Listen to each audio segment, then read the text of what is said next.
Hello everyone, welcome to HaiderMedcussions, and today the topic of our concentration is and discussion is Leronlimab. So let's see what is Leronlimab.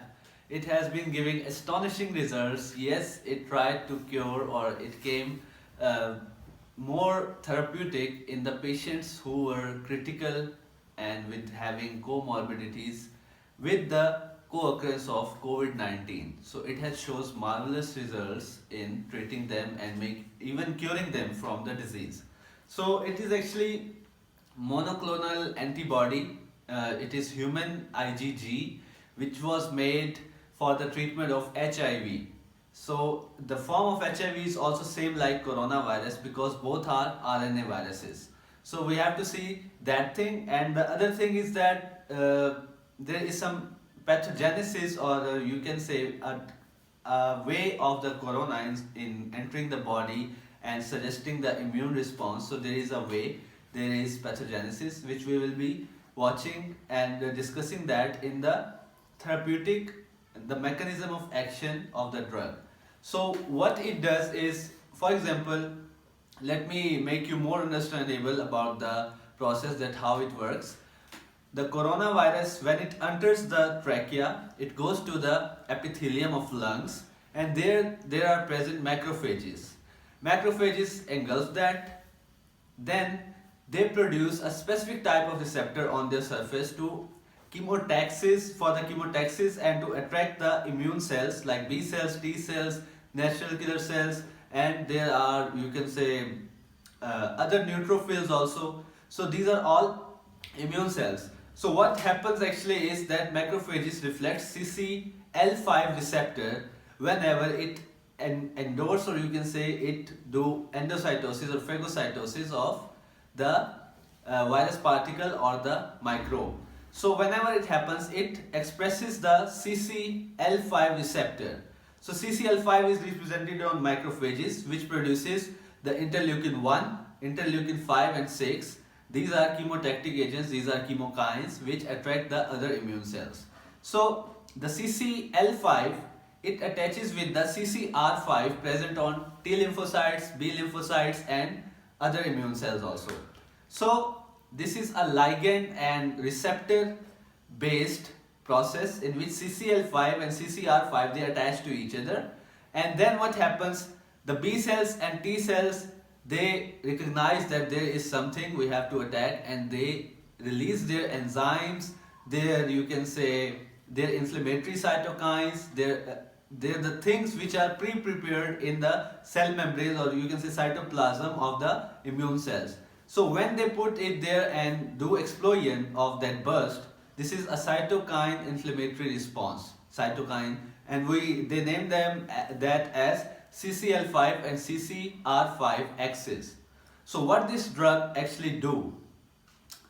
It blocks the CCR5 and CCL5 attachment and their chemotactic mechanism. So the axis has been broken. So it is known as CCL5 antagonist. The class of this CCL5 specific human monoclonal IgG, specific CCR5, CCL5 and CCR5, its blocker.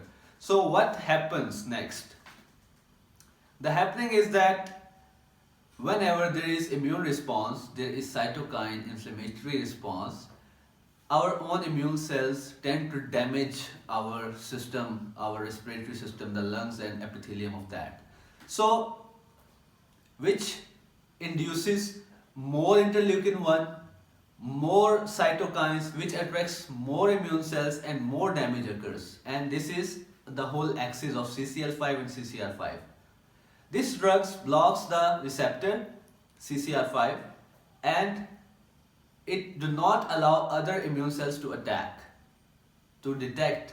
So the virus, it is lodged in the macrophage and our immune cells are not informed. Some people say that it is immunosuppressant, but no, it is actually immunomodulatory drug. And in the COVID-19 patients, there are some lab reports which shows that sorry for that, the COVID-19 patients, they have increased CCL5 expression in their blood shown 100 folds more. there is increased amount of interleukin 6, there is decreased leukocyte count because all the leukocytes have been there in the lungs and different tissues of epithelium where there was coronavirus attack in our body. And plus that, they have renal damage or liver damage, and on these type of critical patients with comorbidities, they were treated with Leronlimab, and within 3 days they showed decreased interleukin levels, they showed CD4 CD8 restoration, and within 14 days then they were healthy. So it shows and it claims to be effective in 14 days, and you know the mechanism of that, and this is the dosage which is given in the study below in the description. You can see the link. It is 700 milligram, only one shot, subcutaneous injection. So there were no deaths reported when it was used against the HIV, like in the HIV patients and 800 patients. No deaths were reported, and it also do not causes the down regulation of CCL5. So the more advantages of this drug is that it causes the upregulation. Number one is upregulation of interferon gene, which is also antiviral. The interferon, our body interferons, they are antiviral, so they are increased in their amount and production.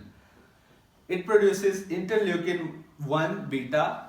These are some technical terms. I don't believe that I will be using these more technical terms in more videos, because I have been receiving complaints that you are concentrating more on the mechanisms and this, so try to make it simple. So another advantage is platelet activation. You know, thrombocytes, these are the cells which help in making thrombus or a clot, promoted by CCL5. So decreased platelet activation, because platelets in our body, they are healing cells, they are known as healing cells. So platelets in our body, they are actually activated by CCL5 stimulation. So if CCL5 is blocked, there will be decreased platelet activation, there will be decreased aggregation of platelets in the lung epithelium tissue, and there will be decreased risk of having fibrosis, or there will be decreased fibrosis, because fibrosis is the end stage of the complicated pneumonia or ARDS also. So in tuberculosis also.